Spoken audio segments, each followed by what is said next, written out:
Inflation, interest rates, GDP. If you've ever watched the news and felt totally overwhelmed by these invisible forces shaping our world, you're definitely not alone. Welcome to This Explainer.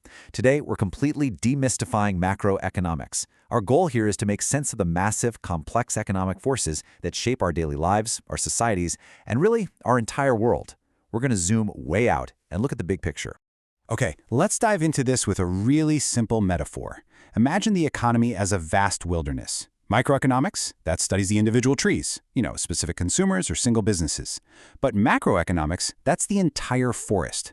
We're looking at the ecological balance, the overall growth, and the long-term survival of the whole system. You obviously need both perspectives, but today, we're taking that high-altitude, forest-level view. To navigate this forest, here is our roadmap. We'll start by seeing the entire forest, move into how the macroeconomics actually works, how we measure its health, the policy toolkit leaders use, and wrap up with why macroeconomics matters to you. Section 1. Seeing the entire forest. To really grasp macroeconomics, we have to completely shift our mindset away from individual choices to an economy-wide scale. The clue is right there in the name. Macro comes from the Greek word for large. It's all about the aggregates, the grand totals. Instead of agonizing over the price of a single cup of coffee, we care about the general price level of absolutely everything. Instead of checking if one local factory is hiring, we're tracking the overall employment rate of millions of people. It's a true bird's-eye view of a nation's total output and its national income.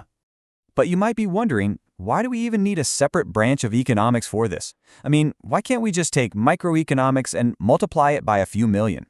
Well, it comes down to something called the fallacy of composition. This is an absolutely crucial concept. It basically states that what is true for an individual component might not be true for the entire system. The rules literally change when you zoom out. Now, what's really interesting here is the paradox of saving money. For you as an individual, saving is incredibly smart, right? But zoom out. If literally every household simultaneously locks down their wallets, ramps up their savings, and just stops buying things, aggregate demand crashes. Businesses can't sell their products, production drops, and people lose their jobs. What was completely logical for the tree turns out to be disastrous for the forest. Section 2. How the macroeconomy works. Let's look under the hood at the interconnected mechanics of this massive system. Macroeconomics is essentially a giant web of interdependent branches. National income is deeply tied to employment, to money, to banking, and to general price levels. Every single element is connected. It really proves that everything, from the money supply to how many people have jobs, is part of one unified, highly dynamic system. Within that system, we've got 5 major interdependent sectors: households, business firms, government, financial institutions, and the foreign sector. And a change in just one of these ripples out to all the others. For example, let's say the government sector decides, hey, we're building a massive new national highway system. That's increased government spending. Suddenly, business firms and construction get these massive contracts. They then hire more workers, which increases the income of households. Those households take their new paychecks, put some in financial institutions, and maybe buy some imported goods from the foreign sector. It is all entirely interconnected. Section 3. Measuring the economy's health. So, if the economy is this giant living organism, how do economists actually take its vital signs? Well, the most famous vital sign is national income. Metrics you probably heard of, like GDP and GNP. Think of these as the ultimate scorecard for a country's overall economic performance. By measuring total output, economists can assess a country's momentum and genuinely gauge the standard of living of its people. The next vital sign is employment and unemployment. And this isn't just about counting who has a job. It's a deep dive into labor market conditions and job creation policies. The famous economist John Maynard Keynes developed theories explaining how insufficient aggregate demand, basically when people just aren't buying enough goods, leads directly to widespread unemployment and economic downturns. So tracking employment levels isn't just a stat, it's a critical, real-time pulse check for the stability of the entire economy. Then there's the general price level, and for sure, this one impacts you directly. When overall prices rise, we get inflation. When they fall, deflation. Or worse, a nasty mix of stagnant growth and inflation, called stagflation. So the crucial point is, if inflation runs too hot, the money sitting in your savings account literally buys less tomorrow than it does today. These fluctuations are vital signs because they immediately impact everyone's purchasing power. And all of these vital signs naturally fluctuate over time through something called the business cycle. The economy, it turns out, doesn't grow in a perfectly straight line. It breathes. It moves through phases. It starts with an expansion, a boom where things are growing. Eventually, it hits a peak. Then it cools off into a recession. If that recession is incredibly severe and prolonged, it becomes a depression. Finally, the economy hits bottom and enters a recovery phase, starting the whole cycle anew. You can really think of these as the natural seasons of the macroeconomic forest. Section 4. The Policy Toolkit. Okay, we know how the economy works and how to measure it, but how do leaders actually manage the beast? The toolkit is generally divided into two main categories: fiscal policy and monetary policy. Fiscal policy is driven by the government. That involves decisions on how much to tax citizens, how much public money to spend, and how much to borrow. Monetary policy, on the other hand, is driven by a central bank. This is all about controlling the actual supply of money and setting interest rates.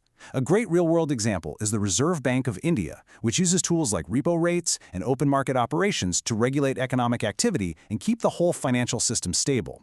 And what are these policies actually trying to achieve? Right? Macroeconomics is an incredibly practical, policy-oriented discipline. The goals of these tools are concrete: stimulate economic growth, pull down unemployment numbers, keep inflation in a manageable range, smooth out those wild swings in the business cycle, and responsibly manage public finances.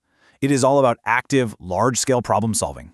Let's see how this builds, because this toolkit has to extend beyond national borders. We don't exist in a vacuum. Macroeconomics also involves managing international trade, exchange rates, and foreign investment. A country's domestic health is deeply, deeply tied to its global competitiveness.